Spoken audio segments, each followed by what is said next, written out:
bienvenue à toutes et à tous. Nous sommes ravis de vous retrouver sur ce plateau pour cette nouvelle émission ESS Live, votre web TV dédiée à l'économie sociale et solidaire portée par l'Université de La Réunion et la CRES.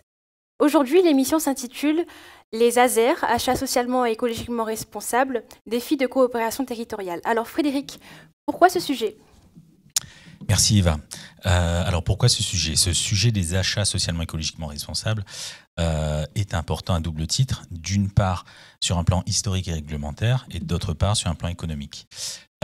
Sur le plan historique et réglementaire, il faut savoir que dans les années 90, le législateur a fortement œuvré pour soutenir l'emploi auprès d'un public rencontrant des difficultés particulières d'insertion à travers les clauses d'insertion ou les marchés clausés que l'on appelait ainsi ou que l'on appelle toujours ainsi en direction des SIAE, des structures d'insertion par l'activité économique.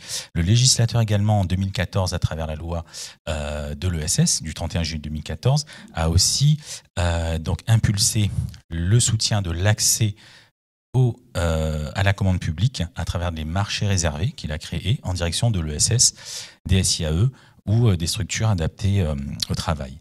Dans ce cadre, vous avez aussi un contexte favorable, mais je laisserai la parole aux prochains intervenants pour souligner ce cadre favorable actuel aux achats socialement et écologiquement responsables. S'agissant du deuxième volet sur le plan économique, aujourd'hui la commande publique en France représente 140 milliards d'euros. À La Réunion, 1,1 milliard d'euros, ce qui représente 8% du PIB réunionnais.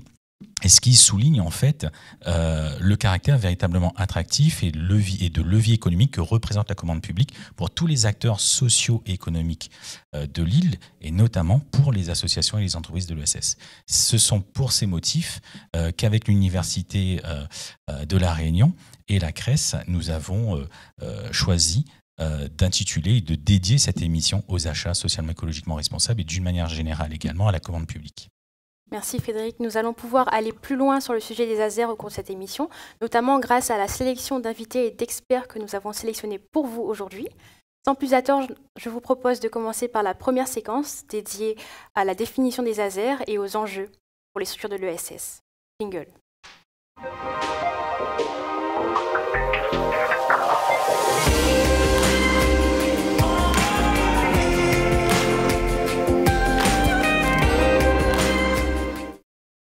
Nous allons pouvoir commencer cette première séquence par un reportage tourné lors d'un événement dédié aux ASER organisé par la CRES de La Réunion. Dans le cadre de ses missions d'appui au développement des associations et des entreprises de l'économie sociale et solidaire de La Réunion, la CRES de La Réunion a renforcé en 2022 ses actions visant à faciliter l'accès à la commande publique dans une optique de soutien à la diversification des ressources financières. Le Made by ESS Tour, déployé sous forme d'ateliers sur l'ensemble de l'île, a pour objectif de démystifier la commande publique et les ASER, c'est-à-dire les achats socialement et écologiquement responsables. Ces ateliers collaboratifs ont pour fil rouge de démontrer que la commande publique est accessible à toutes les structures de l'ESS, mais qu'il y a des conditions minimales à garantir.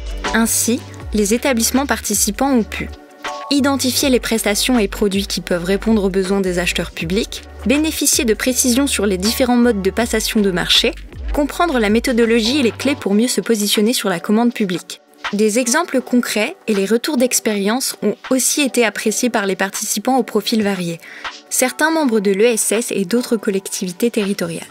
Mes attentes, c'était justement de savoir si on était éligible à la commande publique, de savoir quelle démarche effectuer, auprès de qui, chercher un accompagnement, surtout pour se former dans ce domaine. Alors, je voulais en fait me renseigner un petit peu sur les achats responsables, donc savoir ce que c'était, quels étaient les critères qui émargeaient à ces achats-là et en quoi ça consistait réellement. Sur cet atelier de sensibilisation en fait, au marché public, l'idée c'est de pouvoir avoir les codes et connaître l'évolution en fait, de ces marchés publics en tant que prestataire, savoir les besoins des acheteurs et de pouvoir évaluer si on est en mesure de se professionnaliser et de pouvoir répondre à justement ces demandes qui vont émanant des acheteurs publics.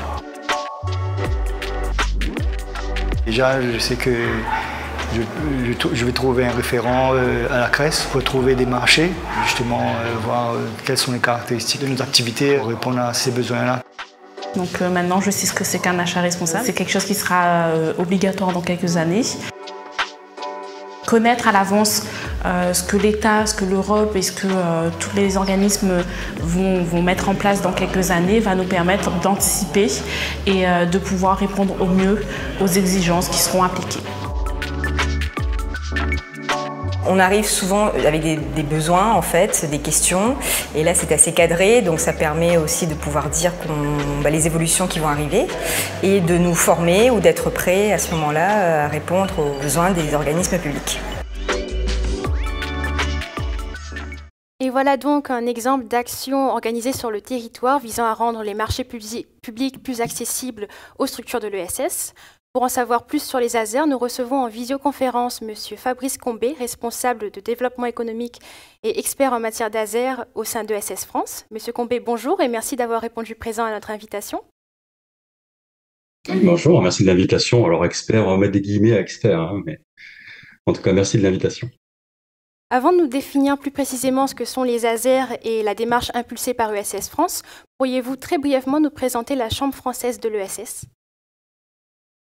Oui, bien sûr, la Chambre française d'économie sociale et solidaire ou ESS France, c'est un petit peu plus court à prononcer. En fait, c'est une association qui est la voie de référence d'économie sociale et solidaire, qui a été reconnue par la loi Hamon en juillet 2014, donc on va bientôt fêter ses 10 ans.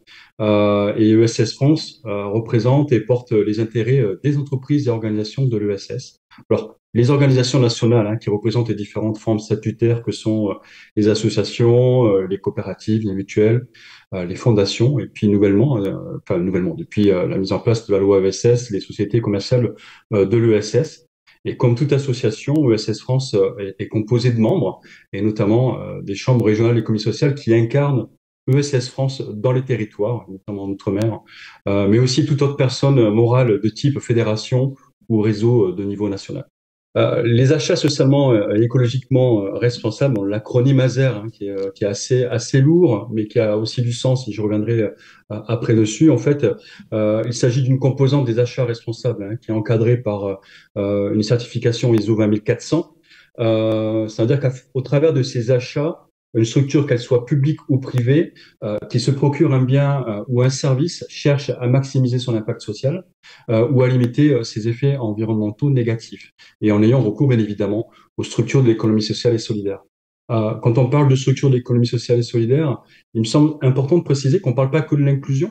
Bien évidemment, les acteurs de l'inclusion ont pleinement leur place dans les ASER, mais on parle largement, et c'est le rôle de ESS France, de porter la voix haut et fort et représenter l'ensemble du secteur, donc aussi les coopératives ou les mutuelles. Et quand on parle d'achat responsable, ce sont des acteurs qui se positionnent aussi sur des marchés publics. Peut-être dans le prolongement, ce que je peux vous dire, c'est que on connaît un contexte juridique qui est favorable, on va dire, au développement et aux opportunités qui se créent pour les acteurs de l'ESS. On voit que depuis 2014, la mise en place de la loi ESS, la loi Hamon, pardon, il y a l'apparition d'espaces en fait, qui consiste à déterminer des objectifs de politique d'achat et qui inclut des éléments de dimension sociale et environnementale. Alors, quand ils ont mis ça en place, ça concernait à peu près 160 collectivités qui faisaient plus de 100 millions d'euros d'achats par an. Alors, vous allez voir après, ça a évolué depuis le début de l'année. En 2018, la loi Egalim, pareil, qui prévoit un certain pourcentage de produits issus de l'alimentation durable. Et notamment, on va retrouver, grâce à cette loi-là, la possibilité aux acteurs de la coopération agricole, je pense notamment, qui vont pouvoir prendre part à des marchés qui font appel à de nouvelles clauses environnementales, mais aussi à des labels dans le cadre de cette loi Egalim.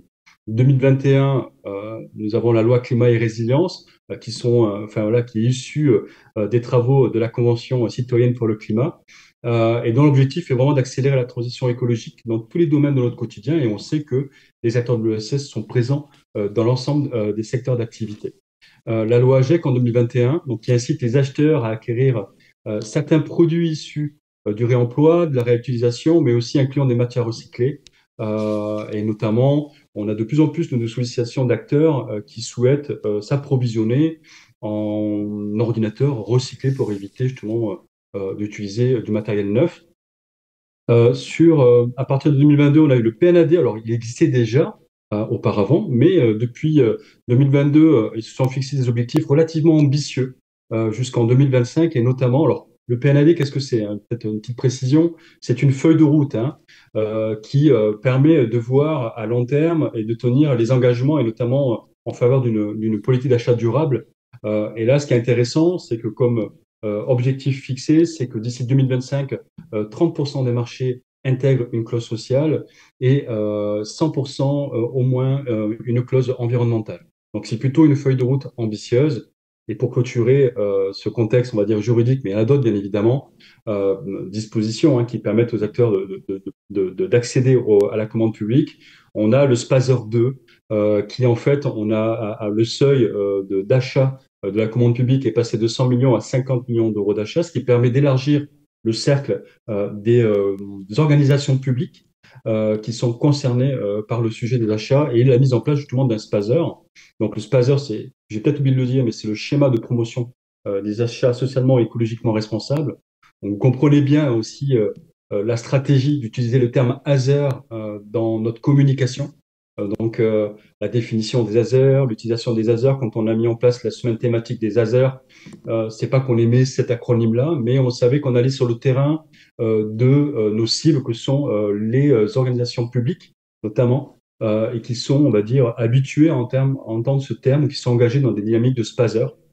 Donc, le SPASER, c'est un schéma de promotion qui permet d'afficher sa feuille de route. Et la nouveauté depuis 2023, c'est qu'il y a des indicateurs aussi qui permettent de mesurer l'impact de ce schéma sur le territoire. Merci Monsieur Combet pour cette intervention. Donc un cadre juridique qui encourage les structures de l'ESS à se positionner sur les marchés publics. Frédéric, tu avais une question? Oui, tout à fait. Merci Fabrice pour cette présentation donc, des ASER du cadre juridique favorable. Concernant les ASER, vous évoquiez tout à l'heure la semaine des achats socialement écologiquement responsables. Est-ce qu'il y a des actions spécifiques que déploie ou impulse ESS France dans le cadre de cette semaine ou tout au long de l'année? Alors en effet, il y a différentes actions qui sont développées. Alors ce qu'il faut savoir, c'est que la particularité de ESS France, c'est qu'on n'est pas en une tête de réseau nationale, mais il y a un principe de subsidiarité et on n'est pas dans une logique descendante dans l'animation de réseau. On est vraiment sur le repérage de ce qui se passe dans les territoires, et quand il y a des initiatives qui sont plutôt efficaces et performantes, on voit de quelle manière on peut les estimer sur d'autres territoires. Donc la semaine des ASER, c'est une initiative, on va dire locale, puisque c'est la CRES Mayotte, entre autres. On a Irini qui est là, qui il y a quelques années en arrière avait lancé une initiative dans le cadre du mois de l'ESS, et notamment avec le SS Tour, l'idée étant, et elle en parlera mieux que moi, de pouvoir mettre dans un bus un ensemble on va dire, d'acheteurs, de prescripteurs publics, et aller à la rencontre des acteurs de l'ESS sur le territoire. Et ça se faisait sous une forme de quelques jours. D'autres initiatives dans d'autres régions allaient dans le même sens, et l'idée c'était de dire mais pourquoi pas en faire une caisse de résonance et en faire un outil qui va permettre de porter haut et fort la voix de l'ESS et de permettre de repérer ces acteurs-là auprès des acheteurs. Surtout qu'on est de plus en plus sollicité parce que les acteurs de l'insertion ou de l'inclusion sont bien repérés, mais on est souvent sollicité par les collectivités ou même les grands groupes privés pour identifier l'ensemble des acteurs de l'ESS. On sait qui sont les SIAE, on sait qui sont les structures du secteur du handicap, mais les autres, on n'arrive pas à les rencontrer, à mieux les comprendre, à mieux les connaître. Et du coup, ce type d'outil permet de mettre la lumière sur certaines initiatives, sur des pratiques d'achat, sur du partage d'expérience. Voilà. Alors ça, c'est une action parmi tant d'autres. On organise des rencontres d'affaires dans les territoires. Certaines régions appellent ça des espressos, des communities clubs, des business clubs. Et l'idée, c'est de pouvoir faire se rencontrer des acteurs, des rencontres interentreprises. D'un côté, les acteurs de l'ESS qui présentent leur offre de produits et de services, et de l'autre, vous avez soit des acheteurs publics ou des acheteurs privés qui viennent soit dans une logique de sourcing, identifier, voir quels sont les acteurs qui sont dans le territoire et avec qui potentiellement on pourrait travailler ou mettre en place un marché pour développer des collaborations, ou tout simplement développer une activité commerciale assez rapidement entre ces structures. Voilà. Alors, on a plein d'initiatives, hein, mais c'est vrai que du coup, ESS France, dans ses fonctions, met en lumière, et dans le cadre de la Semaine des ASER, l'ensemble de ces projets. Merci, Monsieur Combet.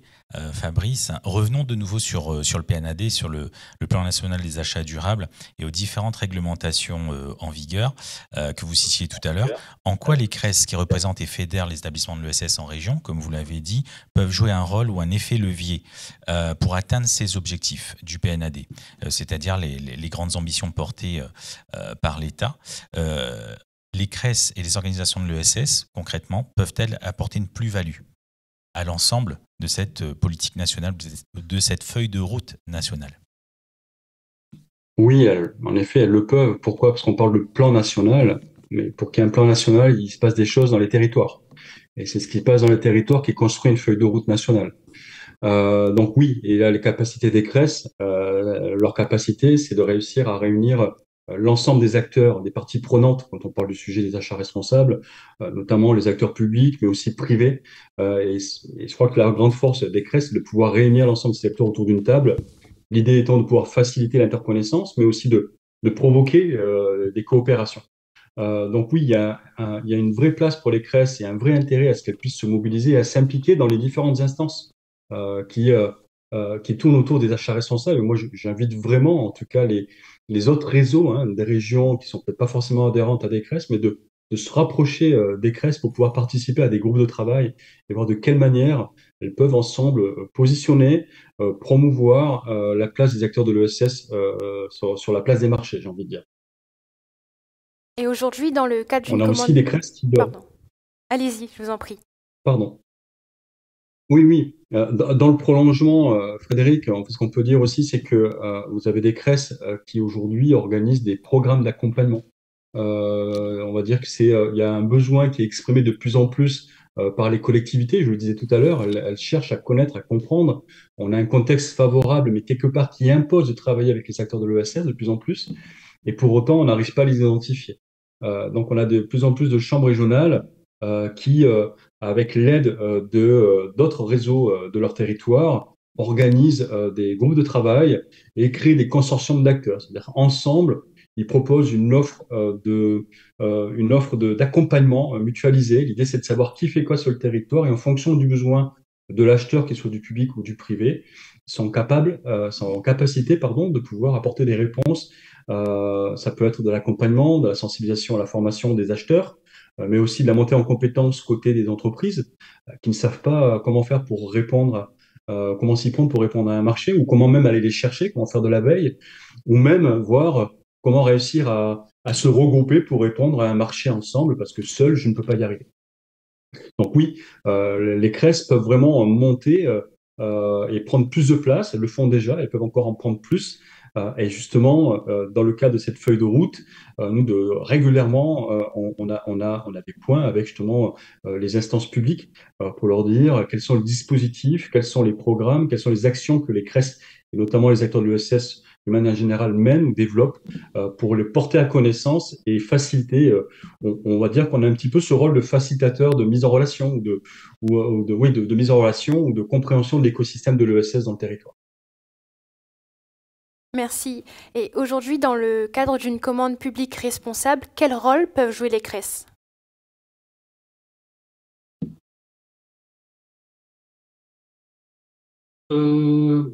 Déjà, de faire de la veille, je pense que ça, c'est important, de savoir ce qui se passe sur son territoire, et ça, c'est ce qu'elles savent faire. Elles sont au plus près du territoire à travers des structures locales. Et donc, déjà, d'effectuer une veille, ça, c'est quelque chose d'avantageux pour les entreprises, de savoir ce qui se passe en termes de marché, ce qui est proposé. Il y a aussi la possibilité pour une CRES de se positionner en tant que centre de ressources, c'est-à-dire pouvoir venir équiper et outiller les entreprises à répondre, comment on peut lire un cahier des charges, comment on peut remplir un dossier, comment je peux aller chercher d'autres structures pour pouvoir répondre, comme je le disais précédemment, à un marché ensemble. Donc voilà comment une CRES peut se positionner, on va dire côté entreprise de l'ESS, côté commande publique, elle peut porter à connaissance ou mettre en relation face à des problèmes techniques. Régulièrement, vous avez des acheteurs qui sont face à la rédaction d'un marché et et de plus en plus, ça devient compliqué de rédiger un marché. Il y a beaucoup de contraintes environnementales et sociales, parce qu'on parlait tout à l'heure des ambitions du PNAD qui est relativement fort.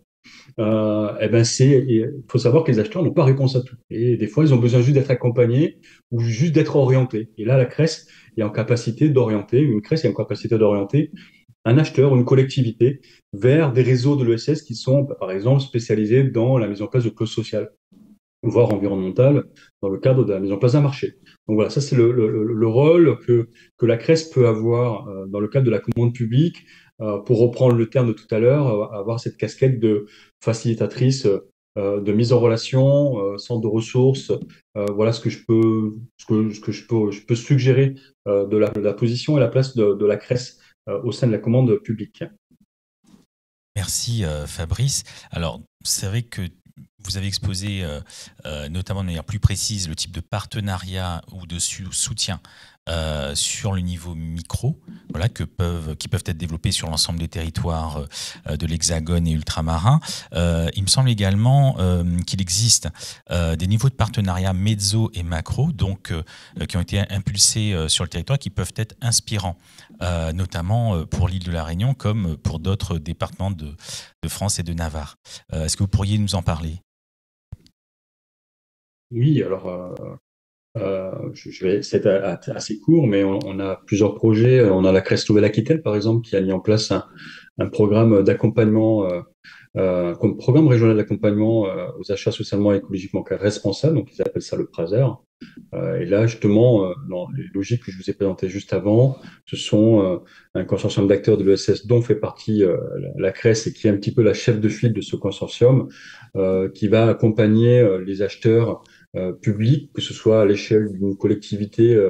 Alors là, quand on parle de la région Nouvelle-Aquitaine, c'est la métropole, mais aussi le département et la région qui sont impliqués dans ce groupe de travail. Et l'idée, c'est de pouvoir développer des outils qui vont permettre à ces acheteurs, à différentes échelles, d'identifier les acteurs de l'ESS qui sont présents sur leur territoire, avec pour projet de mettre en place des marchés qui vont pas rester sans réponse. L'idée, c'est avant de mettre en place un marché avec des clauses, qu'elles soient sociales ou environnementales, ou fléchées avec un allotissement ou autre, ou alors avec une volonté de créer un groupement pour que plusieurs structures puissent y répondre.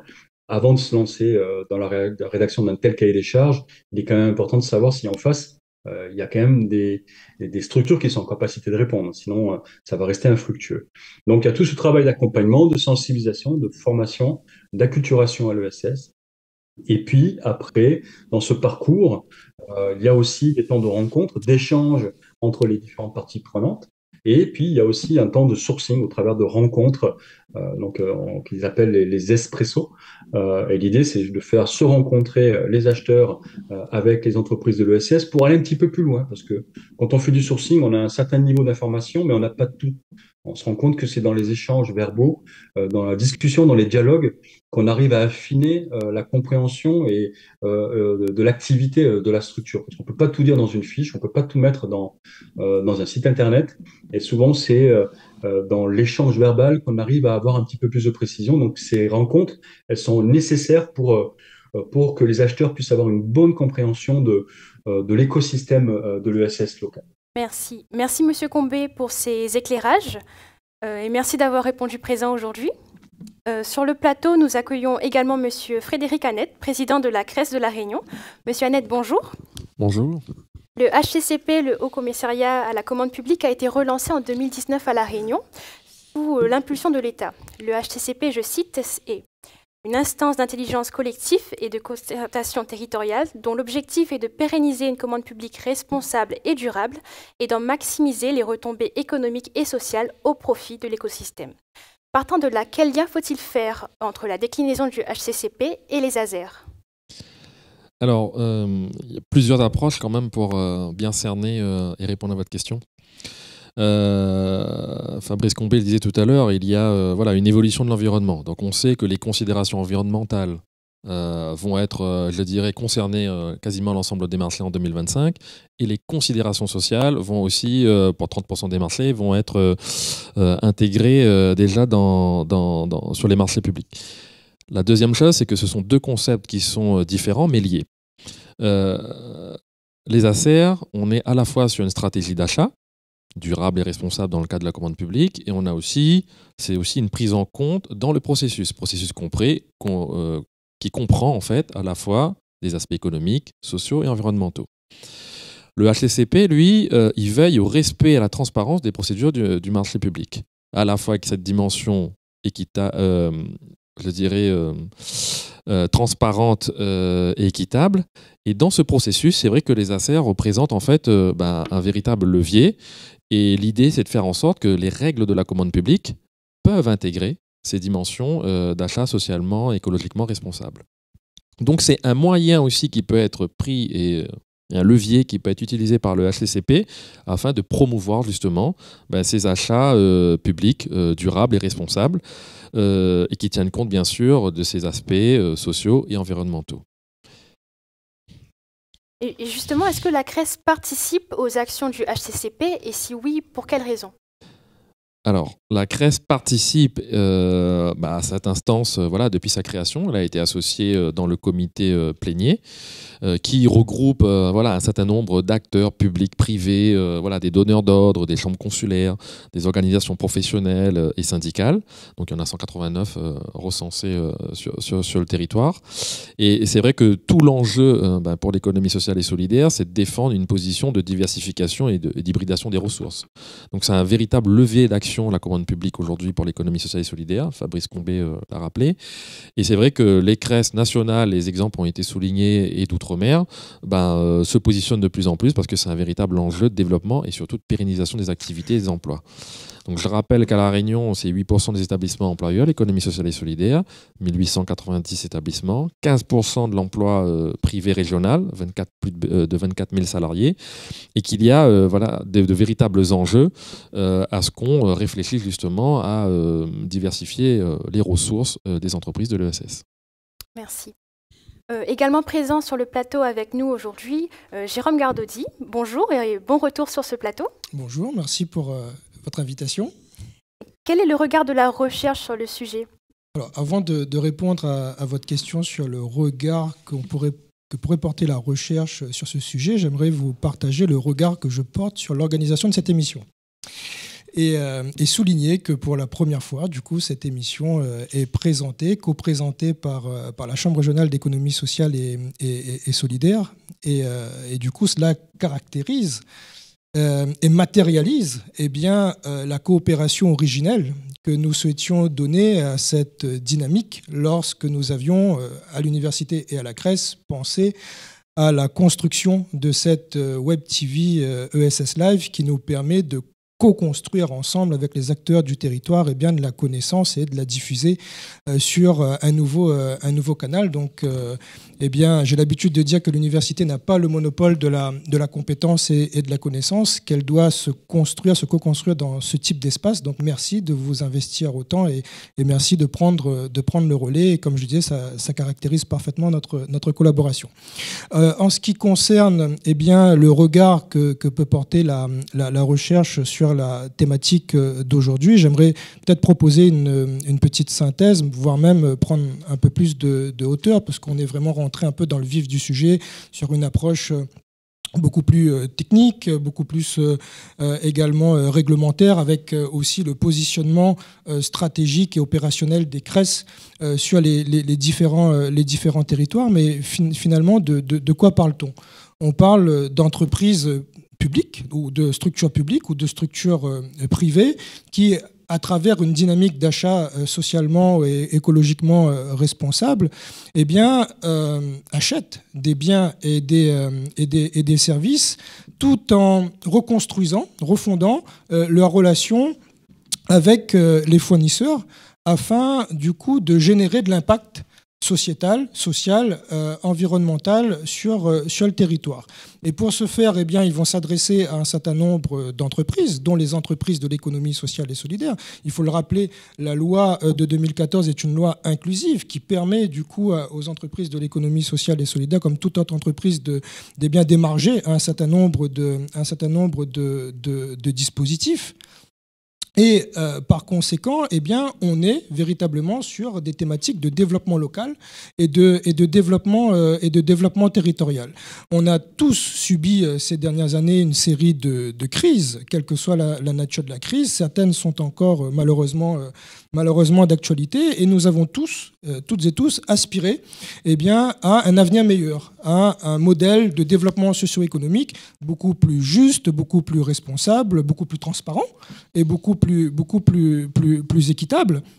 Et du coup, de par le poids des achats publics, notamment sur le territoire, eh bien, les achats socialement et écologiquement responsables sont des puissants leviers pour eh bien, proposer un nouveau modèle économique. Avec la CRES, pendant ces périodes de crise, nous avons eh bien, rédigé, nous parlions de la recherche, nous avons rédigé à travers une dynamique de recherche-action en maillant les acteurs du territoire avec les acteurs de la recherche, 10 propositions pour une transition durable qui couvraient un certain nombre de leviers pour permettre eh bien, cette transition. Un des leviers portait sur eh bien, la refonte du modèle économique à travers eh bien, la consolidation des modèles économiques et d'intervention des entreprises de l'économie sociale et solidaire. Et donc, comme vient de le dire eh bien, le président de la Chambre régionale d'économie sociale et solidaire à la Réunion,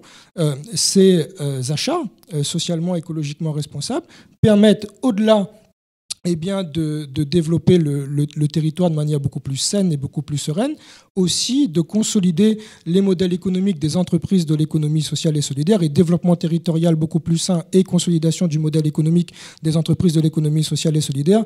Les dynamiques sont bien évidemment liées. Il y a eu une impulsion, et on vient de le voir, une impulsion politique pour institutionnaliser, formaliser, réglementer les différents schémas. Maintenant, comme l'a dit notre intervenant de ESS France, il s'agit de décliner ces différentes dynamiques au niveau micro et également au niveau méso, de manière à impulser de nouvelles pratiques et à changer des pratiques, à créer aussi des espaces de collaboration comme on l'a vu. Et là, bien évidemment, la CRES, les chambres régionales d'économie sociale et solidaire, mais cela a été dit avant moi, ont un rôle clé à jouer. En matière, du coup, là, on est sur le niveau d'analyse, mais en matière de prospective ou de perspective future de recherche, il y a des pistes de recherche à mener au niveau de la gestion, mais la gestion avec un grand G, c'est-à-dire de la gestion d'entreprise, puisque, bien évidemment, cela a été dit et va être développé dans la deuxième partie de cette émission, eh bien, il y aura des impacts sur le fonctionnement des entreprises classiques, mais aussi sur le fonctionnement des entreprises de l'économie sociale et solidaire. Il y aura aussi des impacts au niveau de la gestion des acheteurs et des établissements publics, notamment. Et un deuxième axe de recherche, c'est aussi évaluer l'impact de ces politiques publiques, de ces nouvelles stratégies d'achat sur la société, sur l'environnement. Et donc, il y aura aussi l'évaluation des politiques publiques à mener. Merci Jérôme. Alors oui, les précédentes crises l'ont montré, les structures de l'ESS sont force de proposition pour répondre au mieux aux nouveaux enjeux et besoins de la société. Et du coup, la recherche s'intéressera bientôt à l'impact des structures de l'ESS sur la commande publique. Merci. Je me tourne à présent vers notre nouvel invité qui est en visioconférence, Monsieur Willy Choctorap. Bonjour, vous êtes le président de l'URCAE, qui est également membre adhérent de la CRES. Pourriez-vous brièvement nous présenter l'URCAE, sa mission, ses membres, et ensuite nous préciser ce que représentent les ASER pour les structures d'insertion par l'activité économique? Voilà, donc bonjour à toutes et à tous, à tous vos auditeurs. Donc l'Union régionale des structures d'insertion par l'activité économique, c'est un interréseau associatif qui regroupe les fédérations nationales de l'insertion par l'activité économique qui sont représentées au niveau régional et qui ont un projet sur le territoire. Donc, nous avons les fédérations telles que le CORASOI et la Fédération des acteurs de solidarité, pour ne citer que. Actuellement, nous menons une action avec le CORASOI sur le campus de l'inclusion qui consiste à accompagner des chefs d'entreprise sur une approche inclusive, achat inclusif, recrutement inclusif, également donc partage inclusif et innovation. Donc, ce sont des actions en mentoring par des structures d'initiation par activité économique avec des groupes, donc qui correspondent à des attentes des chefs d'entreprise. Également, l'Union régionale des structures d'association a une gouvernance partagée avec les structures d'association par activité économique et ses réseaux. Donc, pour cette partie de la présentation, alors pour les structures d'association par activité économique, les achats socialement, écologiquement et responsables, c'est à la fois l'opportunité pour nous, une opportunité de sensibiliser, de développer la responsabilité à travers la promotion de cet outil. Donc, la responsabilité à la fois de nos collaborateurs, de nos cadres dirigeants, également de notre public. Donc, plus largement, nous dirons qu'il y a une prise en compte de ces principes de développement durable à travers la promotion sur laquelle donc l'USIAE est pleinement active aux côtés de la Chambre régionale d'économie sociale et solidaire. Alors, comme vous voyez au niveau de la planche, très simplement, on va dire nos missions dans le cadre du pacte ambition et de la stratégie de la lutte contre la pauvreté, nous travaillons sur 5 piliers. La coopération, donc nous sommes sur une approche de coopération avec les têtes de réseau en complémentarité, donc nous ne faisons pas la place, nous sommes en complémentarité, en transversalité. L'accompagnement, nous accompagnons donc des porteurs de projets. Aux côtés de la CRES, le sujet de l'agrément juste, où on a eu un fort développement, l'USIAE était partie prenante pour les structures d'association par activité économique dans l'accompagnement. La communication, le développement et la professionnalisation. Donc aujourd'hui, nous sommes à un tournant de notre histoire où il va falloir être de plus en plus performant. Et là, l'USIAE sera dans une approche de coordination, de formation et d'encadrement. Donc, pour la présentation on va dire très succincte de l'USIAE. Merci pour cette présentation. Frédéric, tu voulais parler des clauses sociales. Oui, tout à fait. Et plus précisément, d'une manière générale, de tous les dispositifs que le législateur a permis en termes de déploiement en matière d'achat socialement responsable depuis ces 3 dernières décennies quasiment, entre la mise en place des premières clauses d'insertion, la mise en place des marchés réservés en direction des SIAE notamment, et aussi aujourd'hui les achats socialement responsables. Monsieur Choctorapt, selon vous, est-ce que vous pourriez déjà nous expliquer rapidement en quoi ils consistent, du moins ces dispositifs, et quels ont été leurs résultats à La Réunion notamment? Alors, les clauses sociales, pour revenir sur l'existence de l'USIAE, l'USIAE est née il y a plus de 22 ans. Donc, comme je le disais, portée d'abord à l'origine par les fédérations et aujourd'hui avec une gouvernance partagée. Alors, si on parle des clauses sociales par rapport à l'origine, les résultats et également les attendus, c'est avant tout pour le public et l'accompagnement personnalisé de nos publics, c'était de les accompagner à travers un tremplin à l'emploi. Donc, on n'était pas sur une approche occupationnelle, mais c'était sur une approche d'accompagnement où nombre de bénéficiaires ont su faire leur preuve et intégrer des entreprises diverses et variées. Quand je vous parle de 22 ans, ça veut dire qu'aujourd'hui, on travaille déjà avec la 2e génération. Et clairement, lorsqu'on parle de l'inclusion de notre public, nous avons une inclusion qui se fait tant sur le plan de la culture de l'entreprise que l'approche sociétale des entreprises que nous voyons aujourd'hui fortement se développer. Nous avons bien identifié la place des ASER dans le schéma de développement des SIAE. Quelles actions ou plaidoyers sont déployés par l'USIAE sur le territoire? Alors, au niveau des actions, des plaidoyers, en amont, nous dirons qu'aujourd'hui, les clauses sociales, comme je le précisais, on se retrouve aujourd'hui en pleine expansion, puisque les clauses sociales, au niveau des heures qui sont intégrées dans les marchés, on parle aujourd'hui en centaines de milliers d'heures chaque année de clauses sociales. Donc, les actions que nous menons au niveau de l'USIAE sont des actions conjointes, avec la Chambre régionale d'économie sociale et solidaire. Comme je le disais, nous avions des actions pour sensibiliser notre public. À la suite de les actions qui avaient été menées par la Chambre régionale pour les achats socialement et écologiquement responsables avec le TCO, l'USIAE a été une partie prenante à la fois aux côtés de la CRES avec le TCO et un organisme de structure donc d'association par activité économique de la région pour la promotion, la communication, la formation, notamment à travers un forum. Donc, on va dire qu'on est déjà sur une action. Les autres actions que nous menons, c'est la stratégie du bon achat qui est portée par la CPME au niveau de la présidence.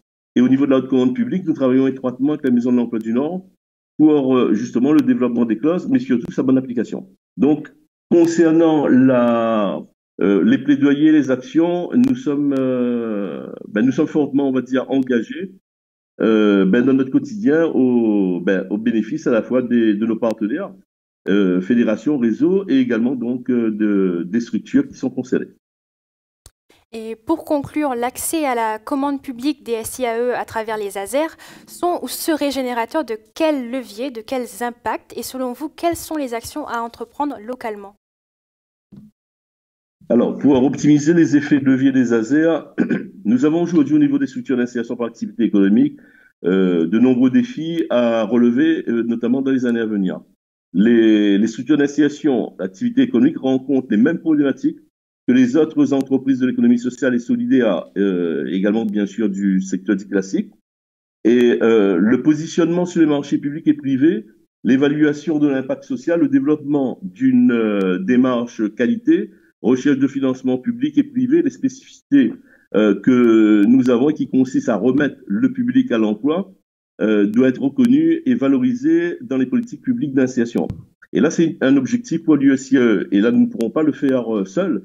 C'est pour cette raison que le développement de l'accès des structures d'insertion à la commande publique et privée, notamment au niveau des ASER, comme je disais, c'est la sensibilisation des achats socialement et une volonté de s'orienter vers le développement durable.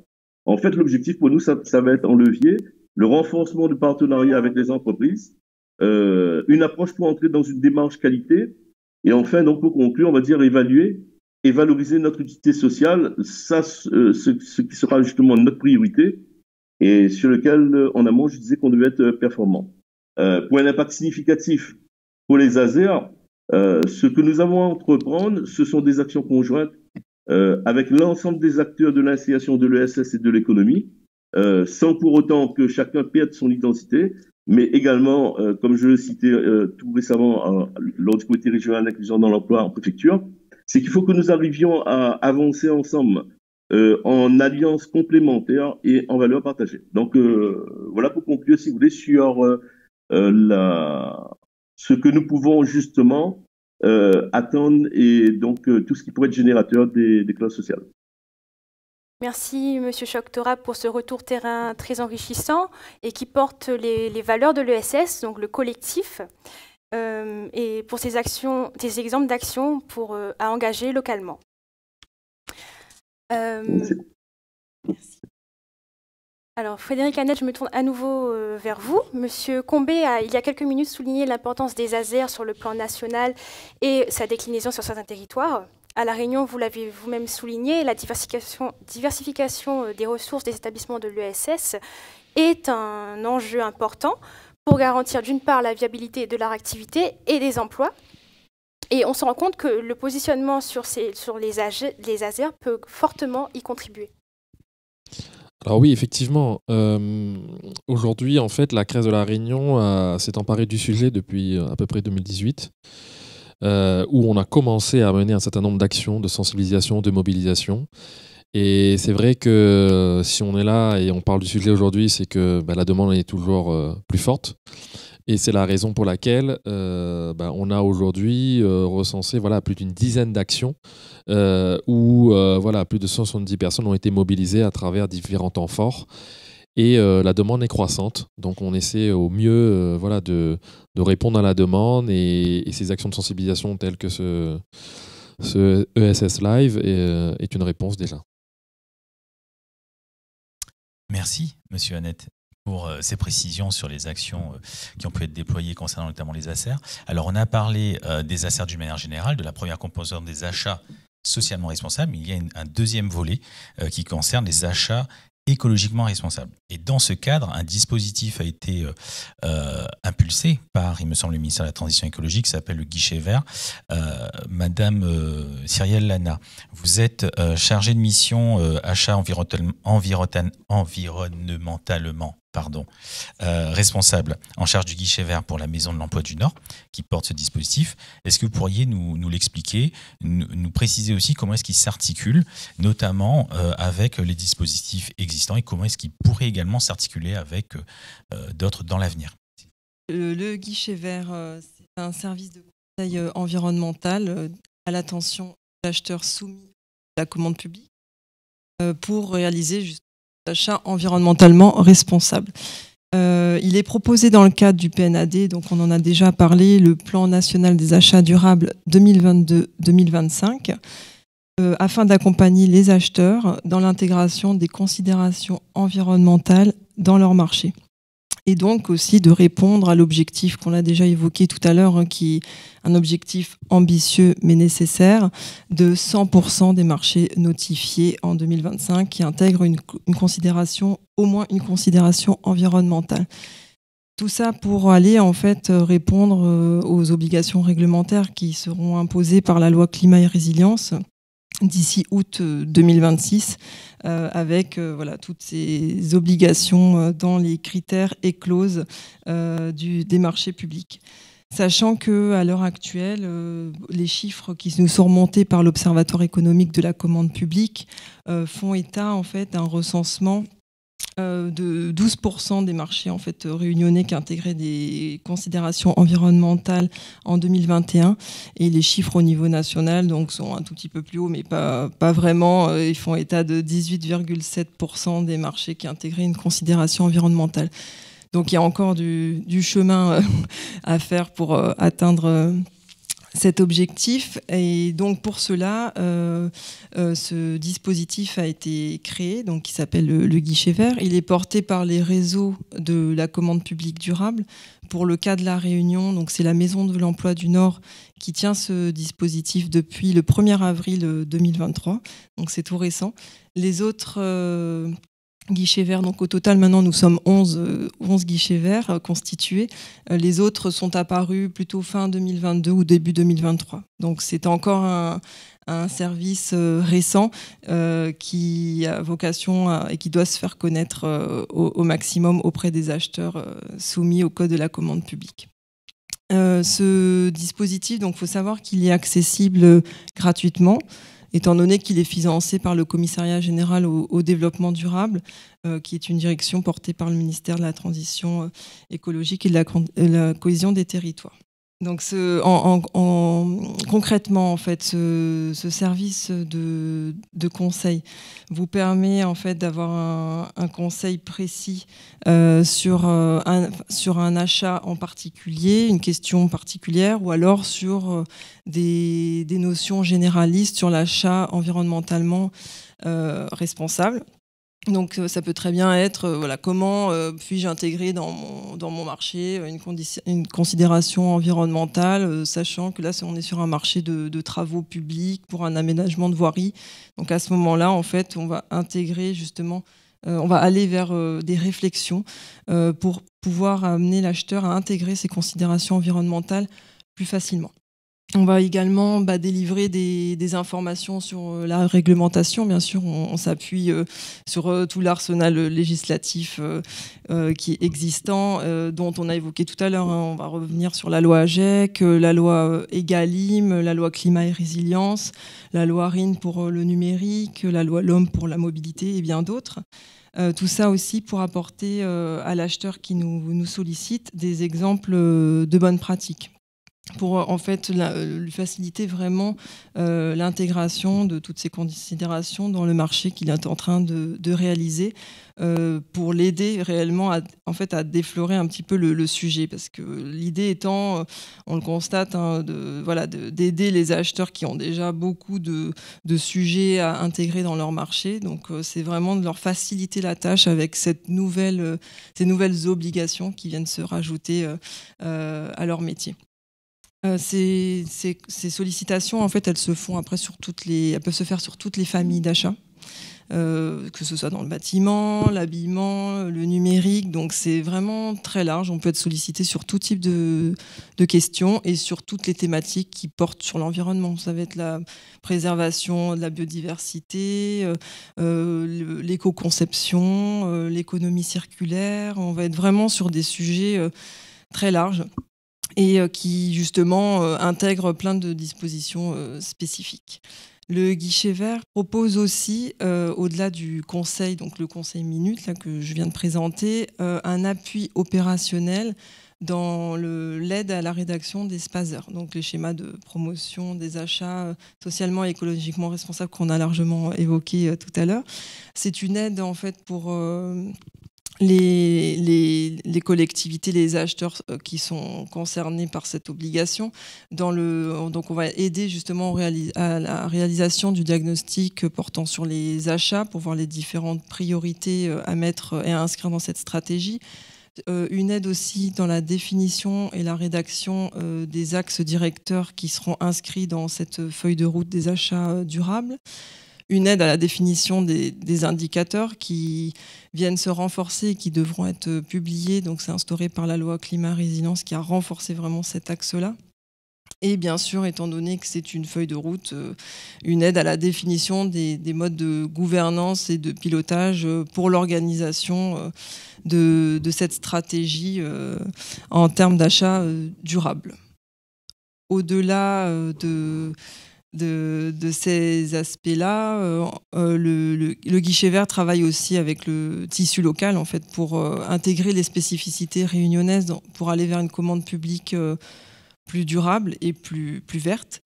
Tout ça sous la forme de comités techniques qui vont progressivement se mettre en place. Le but étant en fait de créer un closier environnemental propre à La Réunion et adapté vraiment au tissu économique et aux besoins des acheteurs. Pour répondre après à la question, donc comment s'articule ce dispositif avec les autres dispositifs.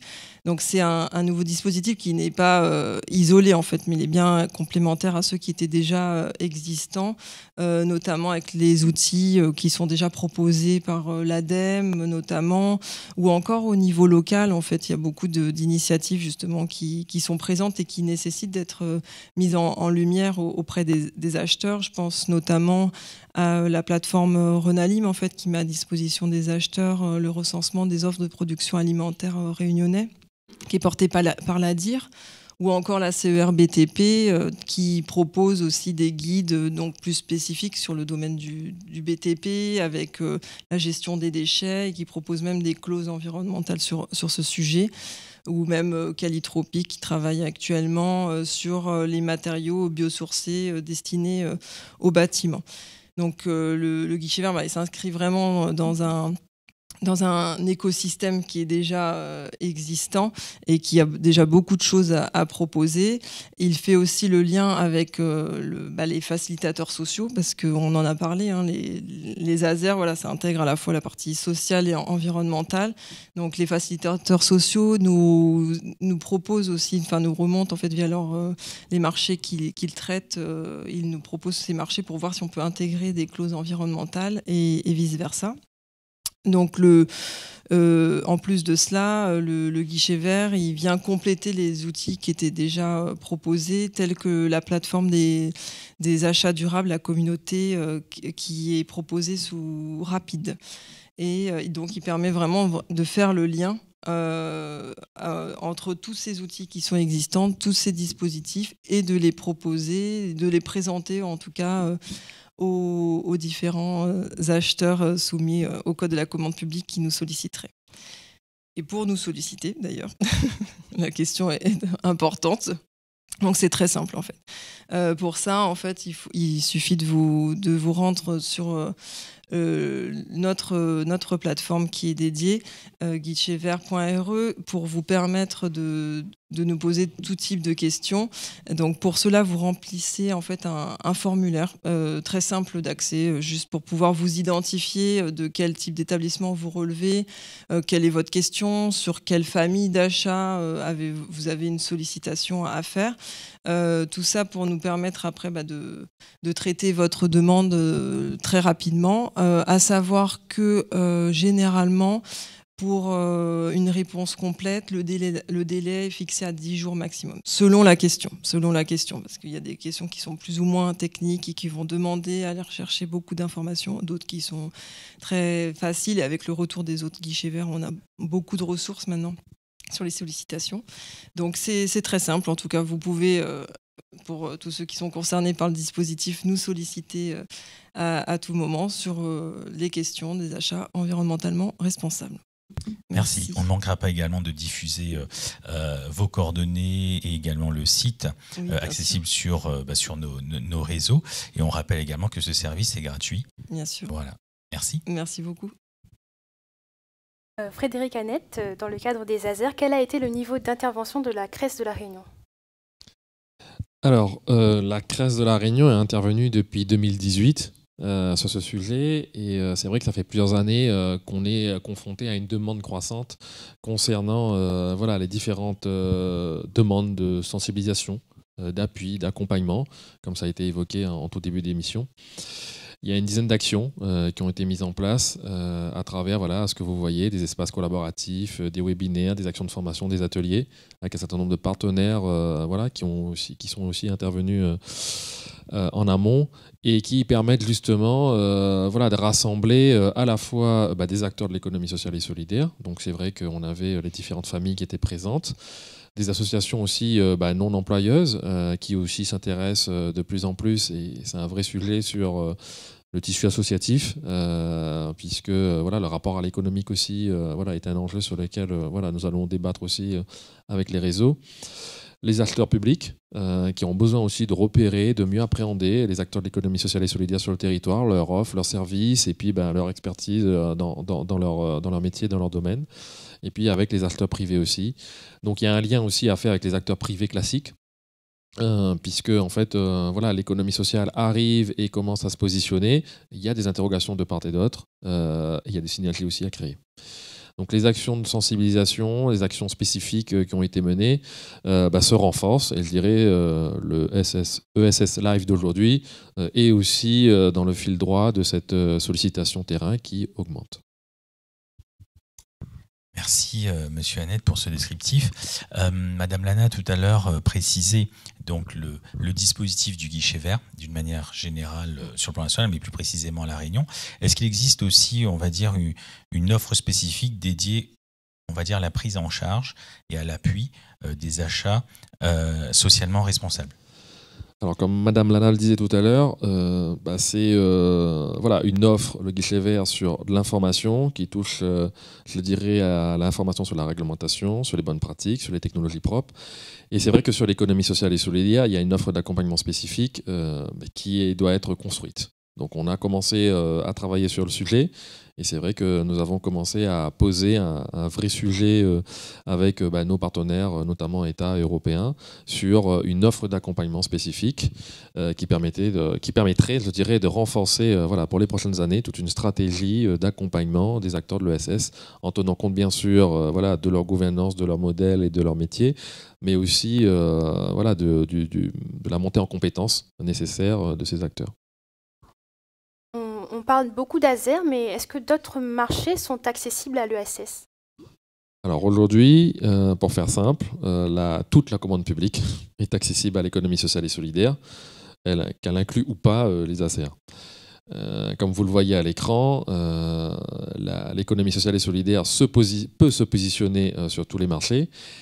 Et c'est vrai qu'on a senti sur le terrain une forme de petite résistance, de questionnement. Pourquoi l'économie sociale s'intéresse autant sur un marché qui était établi et positionné, je dirais, auprès des acteurs traditionnels économiques. Donc c'est notre rôle aussi d'expliquer, de dépassionner ce débat aussi et de créer, je dirais, le maximum de synergie, parce que y a des compétences que les entreprises de l'ESS ont développées et les associations avec une plus-value, notamment sur la dimension sociale. Il y a aussi des compétences et, je dirais, des métiers développés sur la dimension environnementale, et il y a des connexions vraiment à créer. Voilà. Merci Monsieur Annette. Alors on le voit bien, le champ des possibles est vaste pour les structures de l'ESS. Maintenant que nous avons une vision plus éclairée de ce que sont les ASER et des enjeux liés aux ASER et à la commande publique, je vous propose de passer à la deuxième partie de cette émission dédiée aux coopérations territoriales. Jingle.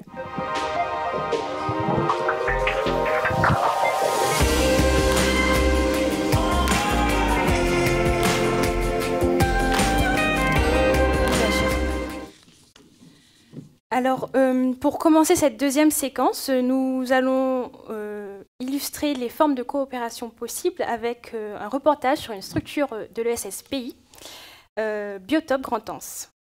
Reportage. Axel Mao, je suis le directeur de l'association Biotop Grand Anse. Donc c'est une association qui existe depuis 2003. L'ESAT, c'est un établissement médico-social particulier avec une activité médico-sociale où on doit répondre aux exigences des établissements médico-sociaux et en même temps c'est une entreprise. On doit trouver de l'activité parce qu'on doit mettre au travail et donc trouver du travail pour les 87 travailleurs s'agissant de l'ESAT de Lens. Et sur le territoire de La Réunion, on a 900 travailleurs, plus de 900 travailleurs handicapés où on doit trouver des solutions de travail. Au début, on a essayé de fonctionner avec notre capacité, notre réseau pour trouver de l'emploi pour les travailleurs en situation de handicap. En termes d'activité, on est sur le domaine de l'espace vert, on est sur le domaine agricole, on est sur le bioservice, avec l'entretien des locaux, donc aussi bien de particuliers que les collectivités. Et là, sur cet aspect-là, il s'avère que des fois, on se retrouvait dans des domaines de concurrence au niveau des ESAT, ou bien certains ESAT avaient trop d'activités, d'autres n'en avaient pas. C'est comme ça que ça arrive, l'idée du réseau, c'est de pouvoir mettre en place un réseau des ESAT et des entreprises. Et ça, c'est en juillet 2015 où on met en place cette approche-là, cet aspect-là. Et ce réseau, c'est une association, on est basé sur une association qui regroupe l'ensemble des ESAT de La Réunion. Et par principe, on a démarré sur quoi? Dans un premier temps, c'est la reconnaissance de l'acquis et l'expérience des travailleurs en ESAT. Il y a la VAE, mais aussi la RAE. Et le principe de la RAE, c'était mettre en avant les compétences, donc la reconnaissance des acquis d'expérience des travailleurs en ESAT. Et ça, c'était important pour nous, parce que les travailleurs en ESAT, initialement, quand on demande qu'est-ce qu'il fait comme métier à l'ESAT de Lens ou dans notre ESAT, les ateliers du Pont-Neuf, les ESAT Moy de la Croix, s'il fait de l'espace vert, il va dire qu'il fait des broussailляges. Il fait de souffleur. Alors que à travers la RAE, on a rattaché au RNCP, qui est le registre national des métiers. Et c'est pour pouvoir rattacher, quand quelqu'un fait un VAE à CAPA ouvrier polyvalent en espace vert, qu'est-ce qu'il est? Il est ouvrier polyvalent en espace vert. On ne décrit pas les tâches, mais on s'arrête au métier. Et donc, à travers la RAE, c'était aussi ça notre vocation, c'était accompagner nos travailleurs à pouvoir s'identifier par rapport à un métier. C'était le premier point. Et le deuxième point, ça a permis aussi, à travers cette RAE, où on a été amené à mettre en place la formation pour nos différents encadrants techniques, les moniteurs d'atelier, ça a permis aussi de se retrouver. Parce que c'est des corps de métier qui ne se rencontraient quasiment pas, remis sur des chantiers à l'extérieur, de faire un point, d'échanger sur leur pratique et en même temps de s'harmoniser sur l'intervention. Et ça a été aussi, je pense, un élément fort de ce réseau-là. Alors, un réseau, c'est pas évident, hein, parce que ça se décrète pas. L'humain, il a ses sensibilités, il a ses attentes.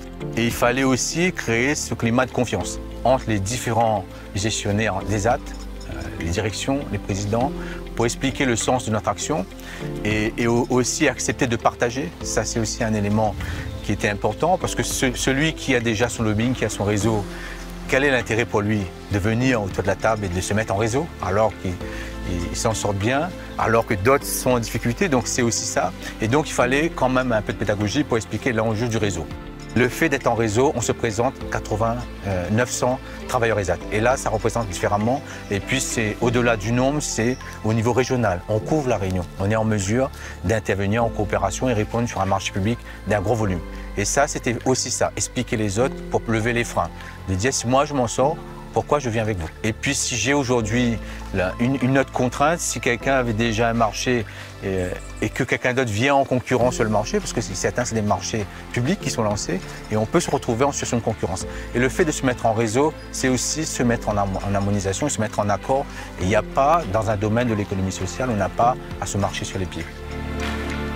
Sur plus de 900 travailleurs ESAT, hein, on est proche des 1000 travailleurs ESAT à La Réunion. On a en termes de formation sur la RAE par exemple, donc on est aujourd'hui à plus de 300 personnes qui ont pu bénéficier d'un accompagnement la RAE. On a sur les dispositifs d'apprentissage, donc les travailleurs des ESAT qui quittent les ESAT et qui partent vers le monde de l'entreprise, collectivité ou entreprise privée, avec le dispositif Précapair qu'on a lancé, le job dating. Et donc sur ce dispositif-là, on a pu accompagner une centaine de travailleurs vers le milieu ordinaire. Et ça, c'est un des points importants. Et puis, autre axe qui a été important, c'est qu'on a pu, à travers ce réseau, développer, avoir une meilleure visibilité et accompagner les collectivités, les services de l'État à développer des marchés réservés, donc des marchés à destination des entreprises adaptées, alors qu'il y en avait peu à l'époque. Et donc, ça aussi, on peut traduire ça comme étant un résultat positif de notre action et de ce travail en réseau.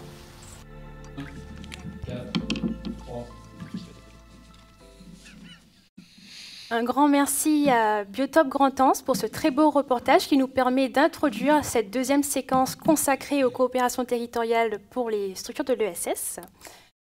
Frédéric, si tu veux bien. Oui, merci Eva.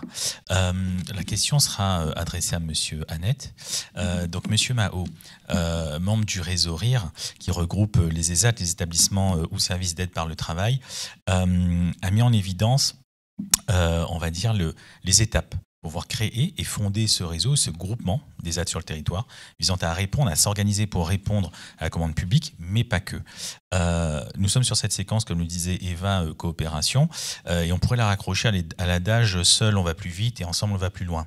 Mais à cela, je raccrocherai aussi une question, puisque l'ESS, dans la définition et dans les valeurs, la définition de la loi et dans les valeurs que les établissements de l'ESS portent, on parle très souvent du sens du collectif. En quoi ce sens du collectif est aujourd'hui indispensable, voire utile, dans le cadre des achats socialement écologiquement responsables et plus largement dans le cadre de la commande publique? Merci pour cette question qui me permet de rebondir à la fois sur le reportage et, je dirais, les fondamentaux de l'économie sociale et solidaire. Alors, on est sur un mode d'entreprendre collectif, c'est ce qu'on défend, et je dirais que ça se traduit par des projets économiques qui se font dans la coopération.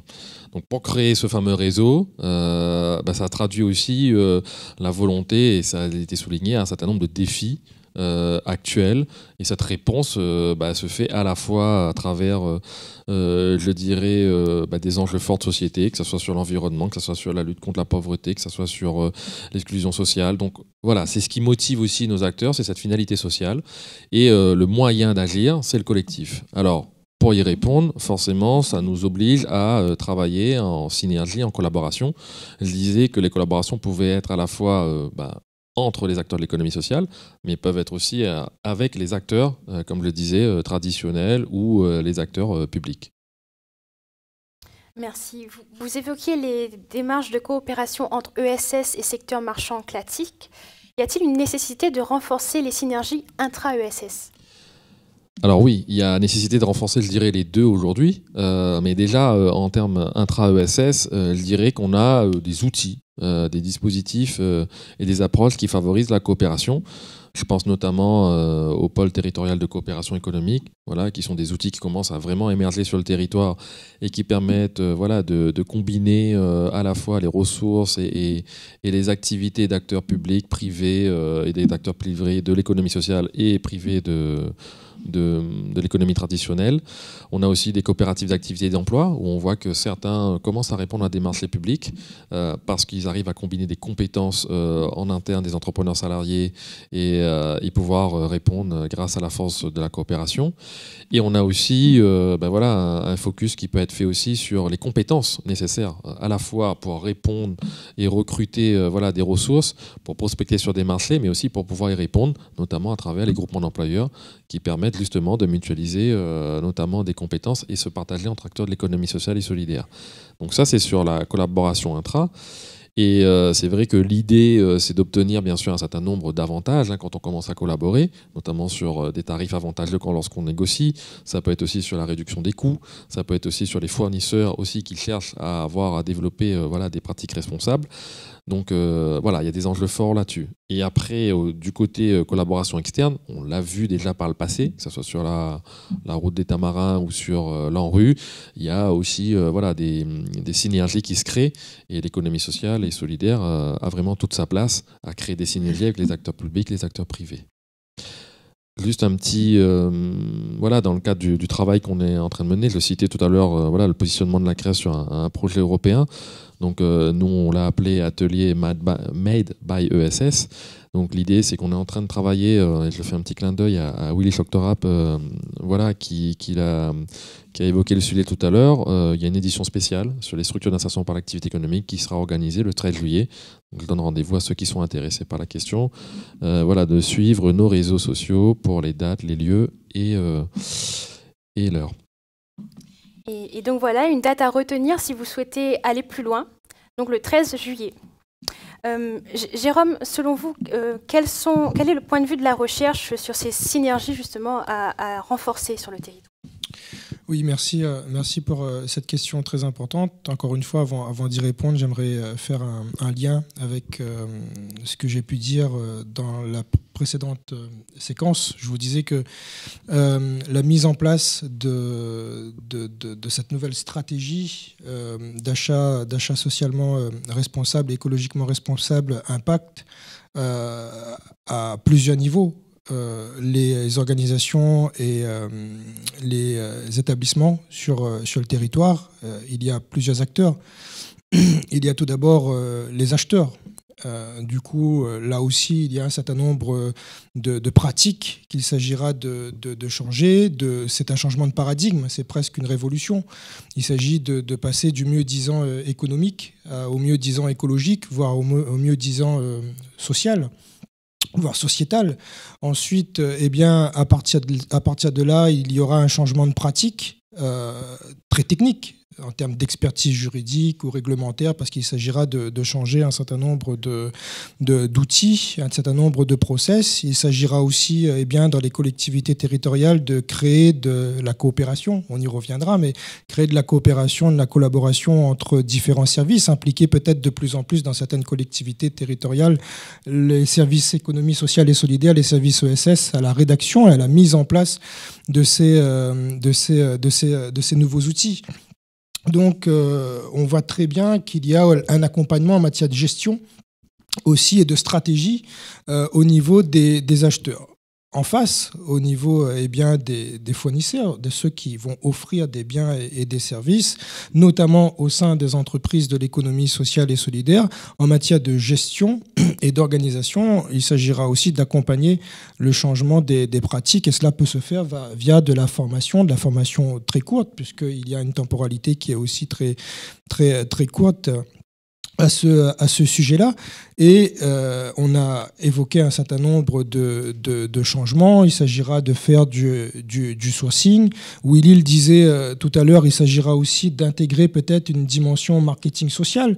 Il faut aussi pouvoir promouvoir l'impact social, l'impact sociétal, l'impact écologique des organisations, valoriser également sa performance. On sait très bien que ce n'est pas naturel pour une entreprise de l'économie sociale de partir sur le registre du marketing social. Il y a aussi eh bien, la définition, notre collègue de SS France le disait, il faut travailler sur des indicateurs d'évaluation pour pouvoir aussi eh bien, montrer que cet impact et qu'il y a du changement qui est généré à travers eh bien, l'attribution de ces marchés, structuration de filières. Et c'est ici eh bien, qu'on peut parler aussi de coopération entre les structures de l'économie sociale et solidaire. Donc cela nous amène véritablement vers un troisième niveau qui est celui de la coopération entre les entreprises de l'économie sociale et solidaire notamment et aussi eh bien, les établissements acheteurs. Et on voit qu'à tous les niveaux, il y a de la coopération.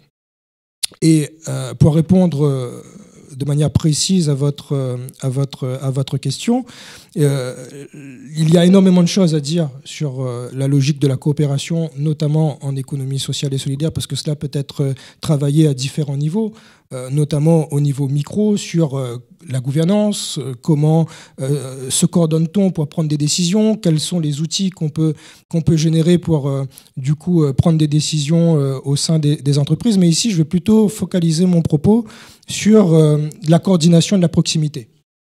Et généralement, en recherche, on identifie 3 facteurs.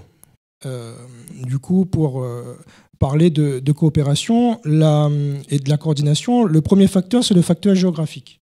Il s'agit d'ancrer les logiques de coopération sur les territoires, puisqu'il y a des études qui ont été menées à La Réunion et auxquelles a participé la CRES, et notamment le président de la CRES ici à mes côtés, qui montrent que l'économie sociale et solidaire et par extension, la logique de coopération se vit de manière très idiosyncratique sur le territoire réunionnais. Le fait que nous soyons eh bien, une île fait que eh bien, nous avons été obligés eh bien, naturellement de se coordonner et de coopérer et de collaborer pour produire des réponses spécifiques à notre territoire. Donc on est une culture de coopération. On est une île, excusez-moi, de coopération.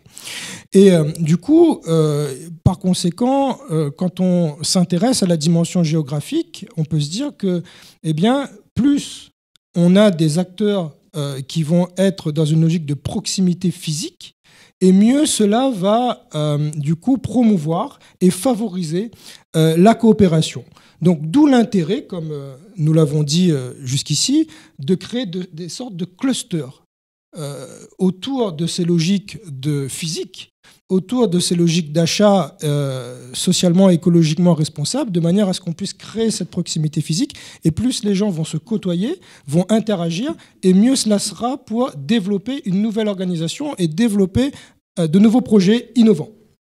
On arrive donc, la transition est faite sur le deuxième facteur, qui est le facteur organisationnel. Donc ici, l'objectif, il ne faut pas prendre l'organisation à travers son acception entreprise, mais il faut plutôt le prendre sous une approche plutôt philosophique en disant on a la perception d'appartenir à une même organisation. Donc ici, il s'agira de créer une culture commune entre les organisations, soit de l'économie sociale et solidaire, ou entre entreprises aussi, qui ne sont pas de l'économie, ou avec des entreprises qui ne sont pas de l'économie sociale et solidaire, puisque, comme l'a dit le président de la CRES, eh bien, on s'inscrit aussi dans une logique de bonne pratique.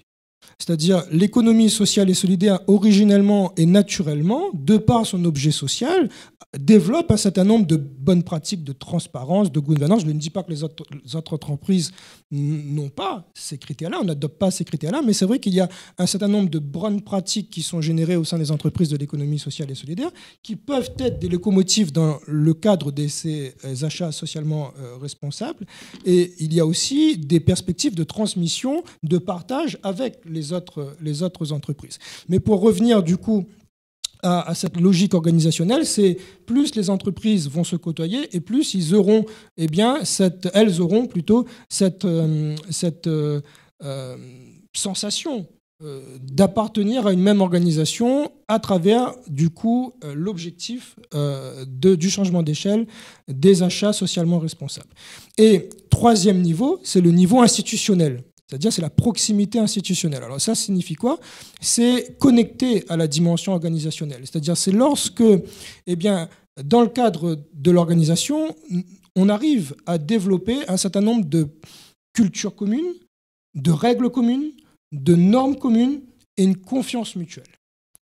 Et à ce niveau-là, du coup, quand on arrive à cumuler proximité organisationnelle, proximité institutionnelle, grâce à une certaine proximité physique, eh bien, nous aurons atteint notre objectif de coordination et de collaboration.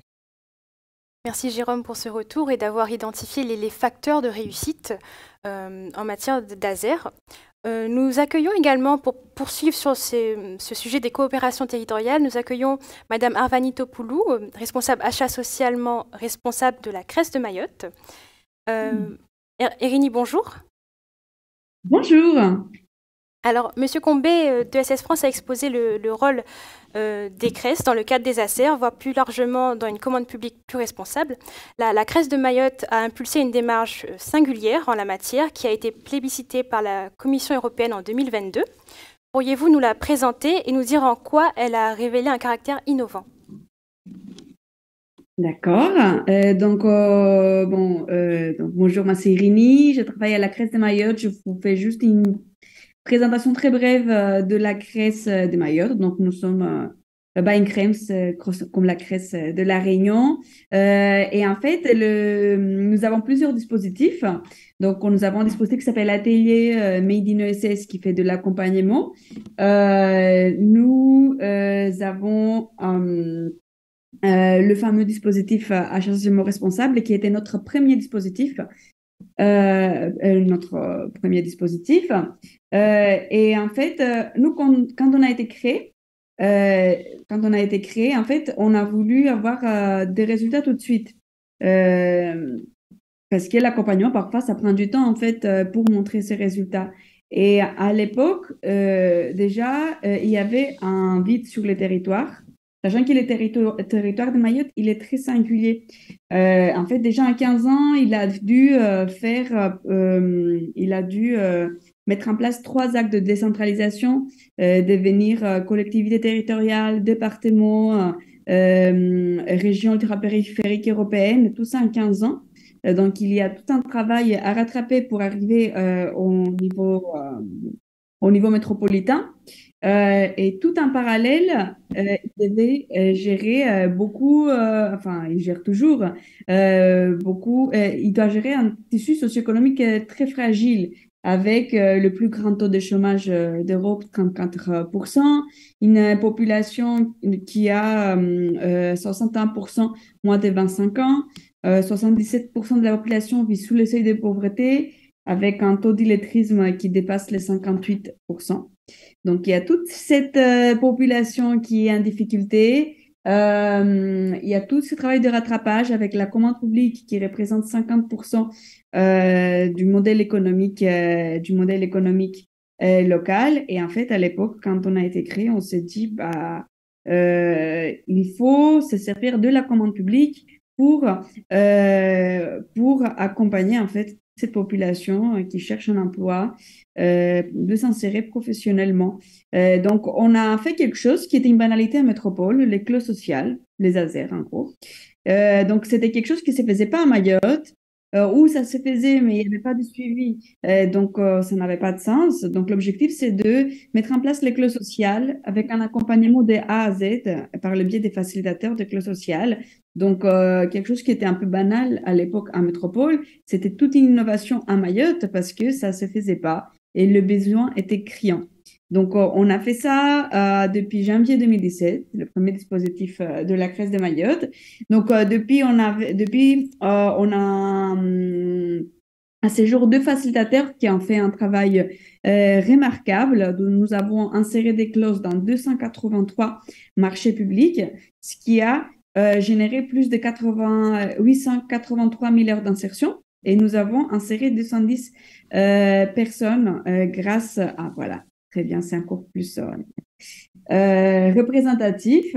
Et donc, effectivement, fin 2019, nous avons été identifiés par la Commission européenne comme une des pratiques exemplaires au niveau de la commande publique européenne, au vu de résultats au niveau des chiffres et aussi au niveau de l'investissement des parties prenantes. Au niveau politique, au début, il fallait convaincre tout le monde que ce dispositif, ça peut fonctionner parce que tout le monde disait non, ça ne peut pas fonctionner, c'est trop compliqué, ça va prendre du temps, alors que avec des success stories, on est arrivé à convaincre tout le monde que c'est quelque chose qui peut fonctionner. Et aujourd'hui, on travaille avec tous les acheteurs publics du territoire. Et on porte aussi, pour clore la boucle des achats socialement écologiquement responsables, on porte aussi les guichets verts.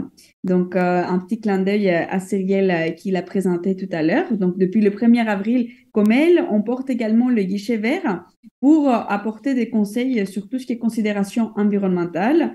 Et voilà, l'objectif, c'est d'aller encore plus loin dans l'innovation, parce que pareil, les clauses environnementales, vu que c'est quelque chose qui ne se faisait pas à Mayotte, c'est aussi une innovation.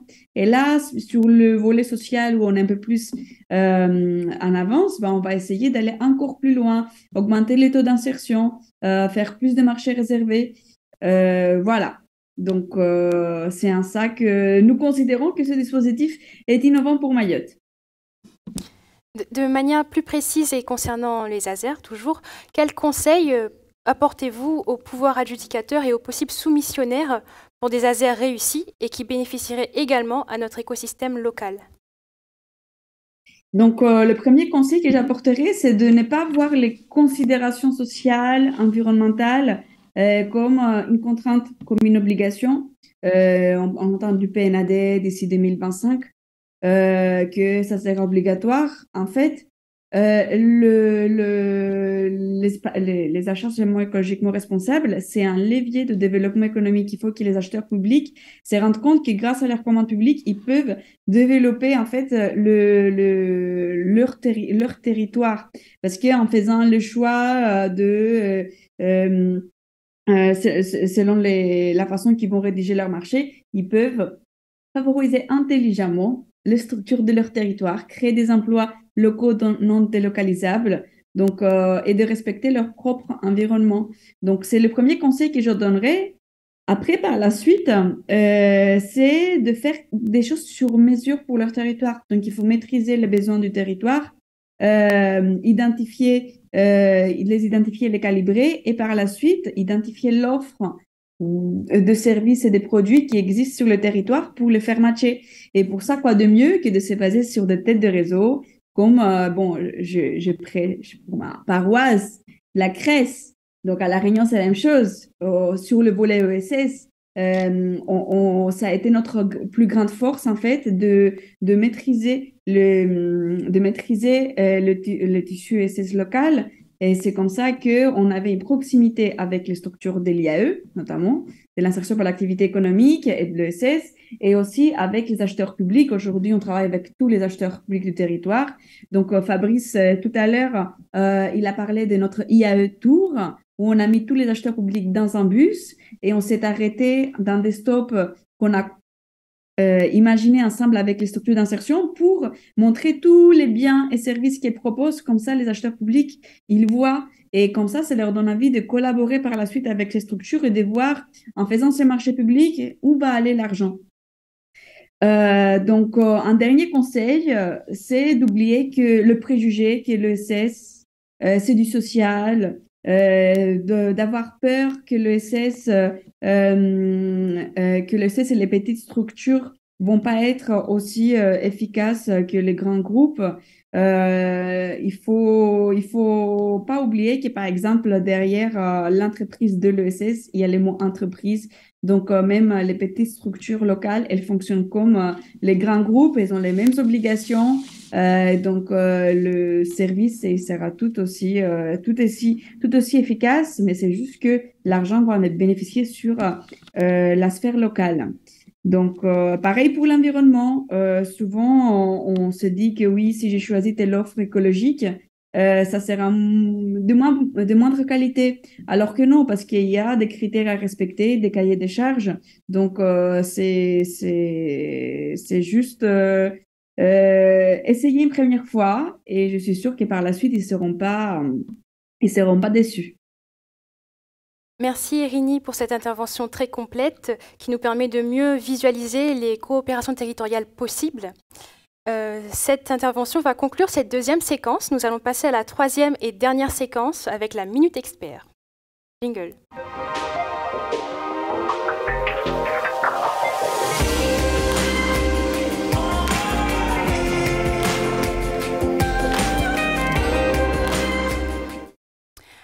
Alors pour cette troisième et dernière séquence, nous allons passer à la Minute Expert qui, comme vous le savez, donne la parole à un expert en la matière. L'expert du jour est Irini. Irini, est-ce que tu peux nous partager tes clés, les bonnes pratiques en matière d'ASER?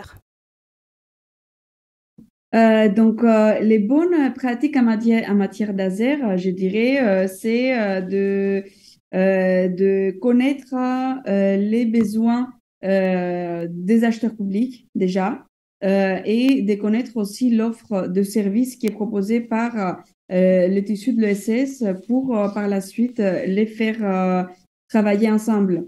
Et pour les faire travailler ensemble, c'est toute une animation qu'il est important de mettre en place pour que les acheteurs publics puissent connaître les entreprises de l'économie sociale et solidaire.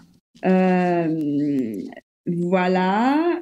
Donc, ouais, je bug un peu. Ouais, je n'étais pas très prête pour cette question. Comme ça. Donc, merci, pardon. Irini. Merci Irini. Dans le cadre de cette minute expert, on aurait aussi une deuxième question sur laquelle on sait que tu pourras nous éclairer. Quelle posture adopter pour soutenir le développement économique de l'ESS sous l'angle acheteur, public ou privé, ou sous l'angle entreprise et association d'économie sociale et solidaire? Tu peux répéter s'il te plaît? Oui, en fait, cette question vise à ce que tu nous éclaires sur les postures ou la posture que doit avoir ou doit prendre l'économie sociale et solidaire ou une structure de l'ESS en matière de développement économique pour pouvoir hybrider ou diversifier ses ressources, comme le disait le président de la CRES de la Réunion, et aussi quelles sont les autres postures que pourraient adopter des commanditaires ou des acheteurs publics et privés pour soutenir le développement économique le développement économique des structures de l'ESS. Ok, donc du côté des entreprises de l'économie sociale et solidaire et de l'insertion, des structures d'insertion par l'activité économique, moi je pense qu'il faut mettre l'accent sur la démarche commerciale, aller vers les entreprises, aller vers les acheteurs publics avec des dépliants, avec toutes les démarches qui montrent qu'ils peuvent répondre aux besoins des acheteurs publics et des entreprises. Il faut aussi se former sur tout ce qui est marché public. C'est très important parce que ça soit des marchés réservés aux structures de l'insertion par l'activité économique ou de l'ESS, il faut savoir monter son mémoire technique. Et ça, c'est très important de maîtriser, ou même que ça soit des marchés de moins de 40 000 euros. Pareil, il va falloir répondre aux formalités. Et ça, c'est pas un exercice très facile. Et après, le dernier conseil que je donnerais aux entreprises de l'ESS, c'est de ne pas essayer de se mettre en groupement. C'est ce que j'ai vu qu'à Mayotte, ça a été la force au niveau du marché réservé, c'est que les structures, chacune dans son côté, elle avait du mal à répondre, mais en se mettant ensemble, elles ont réussi à obtenir de nombreux marchés. Et après, sur le côté acheteur public, comme je disais tout à l'heure, c'est très important de bien calibrer ses besoins et de connaître en fait l'offre existante sur le territoire pour les faire travailler ensemble, et ça sera le territoire qui va y gagner. Et comme je dis pareil tout à l'heure, ne pas hésiter de s'appuyer sur les têtes des réseaux tels que les CRES qui connaissent en fait le tissu ESS du territoire. Merci Irini, merci d'avoir répondu présente aujourd'hui et merci d'avoir partagé votre expertise avec nous aujourd'hui. Merci. Nous arrivons à la fin de cette émission, mais nous tenions, avant de passer à la conclusion, à prendre un moment pour saluer la mémoire de Danielle Desmoutiers, enseignante-chercheur et militante engagée de l'ESS, très impliquée dans les ESS Live depuis 2019. Madame Desmoutiers nous a quittés en février dernier. Et pour lui rendre hommage, je laisse la parole à Frédéric Annette. Oui, hommage à Danielle qui connaissait bien le territoire parce qu'elle avait aussi vraiment parcouru le terrain à nos côtés. Je me rappelle aux côtés de notamment notre correspondante régionale de l'économie sociale, Guylaine David.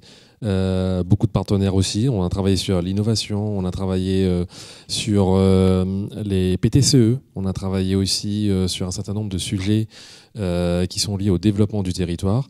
Et c'est un véritable sujet. Et donc, je sais que Jérôme, à mes côtés aussi, avait beaucoup aussi travaillé sur un certain nombre d'émissions avec elle pour que je dirais le partage d'expérience, mais aussi je dirais toutes ces qualités humaines qui nous ont permis aussi de produire de sacrées émissions qui sont je dirais des collecteurs aujourd'hui, et aussi sur la formation. Et donc je propose que Jérôme aussi puisse aussi partager aussi son regard et son retour sur le sujet. Oui, merci Frédéric. Effectivement, c'est avec une grande tristesse qu'on a appris du coup la disparition de Daniel. Et il y a quelques mois, tout a été presque dit, c'est-à-dire Daniel était une belle personne, mais aussi du coup une maîtresse de conférences très engagée qui a su parfaitement allier recherche scientifique, dynamique scientifique et application de ses connaissances dans le cadre de recherche-action sur les différents territoires, qui s'intéressait beaucoup au développement territorial sociale via les politiques publiques relatives à l'économie sociale et solidaire. Elle a eu l'occasion, comme l'a dit Frédéric, de participer à des échanges très constructifs avec les décideurs du territoire. Elle venait souvent sur notre territoire du coup pour mettre en place et accompagner ces dynamiques. Elle a accompagné aussi des entreprises de l'économie sociale et solidaire dans la mise en place de dynamiques de coopération à travers son expertise qu'elle a développée sur les PTCE. Et c'est quelqu'un aussi qui était dans une logique de transmission, puisqu'elle intervenait dans les différentes formations proposées par l'Université de La Réunion en licence et aussi en master, mais c'est un peu aussi notre marraine ici à ESS Live, puisque c'est l'un des premiers chercheurs à avoir répondu favorablement à notre invitation pour partager son expérience et son expertise dans le cadre de ESS Live, et elle nous a été fidèle pendant longtemps, puisqu'elle s'est inscrite un peu en fil rouge des différentes émissions pour nous proposer son analyse. Et bien évidemment, l'Université de La Réunion se joint à la CRES et aux acteurs de l'économie sociale et solidaire et du territoire pour lui exprimer notre gratitude. Effectivement, une source d'inspiration. Nous lui témoignons toute notre gratitude pour son engagement et son investissement exemplaire. Frédéric, je vais te laisser conclure cette émission. Merci. Donc, chers téléspectateurs ou internautes, voilà, vous avez pu découvrir les achats socialement écologiquement responsables et d'une manière générale la commande publique en direction qui pourrait être facilitée et à laquelle les structures de l'ESS pourraient plus facilement y avoir accès. Des clés vous ont été données. Dans l'avenir, nous pourrons organiser également, à mon sens, et après échange également avec l'université et les autres partenaires qui ont aussi participé à cette émission et que nous remercions, des débats et à travers lesquels nous pourrons aborder des sujets plus précis comme le sujet de la coopération de manière encore plus précise, voire les sujets de collaboration inter-réseau. Messieurs Annette et Gardodi, je vous laisse la parole pour également conclure avec nous cette émission. Écoutez, moi je ne vais pas être long, mais un grand merci vraiment pour cette animation, mais aussi pour cette collaboration avec les services de l'université. Merci aussi à tous nos intervenants qui nous font l'honneur de partager leur expérience aussi, que ce soit sur le plan national et aussi nos amis de Mayotte. Pour pouvoir justement partager un petit peu aussi l'expérience du territoire qu'ils ont et nous de contextualiser aussi des réponses un peu sur mesure pour la Réunion. Merci également aussi à tous ceux qui ont témoigné dans les vidéos. Je peux vous dire que c'est des acteurs de terrain très engagés et qui ont pris aussi de leur temps pour pouvoir agir. Merci aussi à toutes les équipes que vous ne voyez pas et qui nous permettent de vivre ces ESS Live depuis le début. Donc un grand bravo à eux. Et donc je vous donne rendez-vous pour la prochaine émission. Jérôme, le mot de la fin ? Oui, difficile puisque tout a été dit sur le fond et sur la forme. Juste rappeler que cette ESS Live est symbolique de par l'hommage à Daniel, mais aussi de par le passage de relais entre l'université et la CRES pour du coup la présentation et l'animation de cette émission. Et pour moi, c'est symbolique puisque c'est à l'image de l'économie sociale et solidaire. Nous travaillons collectif, nous avançons de manière collective et c'est logique qu'à tous les niveaux, ce collectif puisse être matérialisé. Et oui, je rejoins totalement également le président de la CRES. Un grand merci à toutes celles et ceux qui ont contribué à l'organisation et à la tenue de cette émission, notamment aux équipes de l'université numérique en région, à l'université de La Réunion, mais aussi aux équipes de la Daman et aux équipes de Nawar qui nous accompagnent historiquement dans la mise en place de cette dynamique. Donc, et bien évidemment, encore un merci à toute l'équipe de la Chambre régionale d'économie sociale et solidaire pour votre confiance et votre accompagnement. Ainsi s'achève cette émission dédiée aux ASER. Au nom de l'Université de La Réunion et de la CRES, je vais renouveler les remerciements à l'ensemble des invités, des personnes qui ont participé au reportage. Nous remercions les équipes de l'Université de La Réunion, de la CRES, de l'équipe de production de Nawar et de Daman, comme le disait Jérôme. Et nous remercions également nos financeurs, l'Europe, l'État et la région Réunion. Et bien entendu, merci à vous, chers internautes, pour votre présence. Je vous dis à bientôt pour des nouveaux ESS Live thématiques. Prenez soin de vous.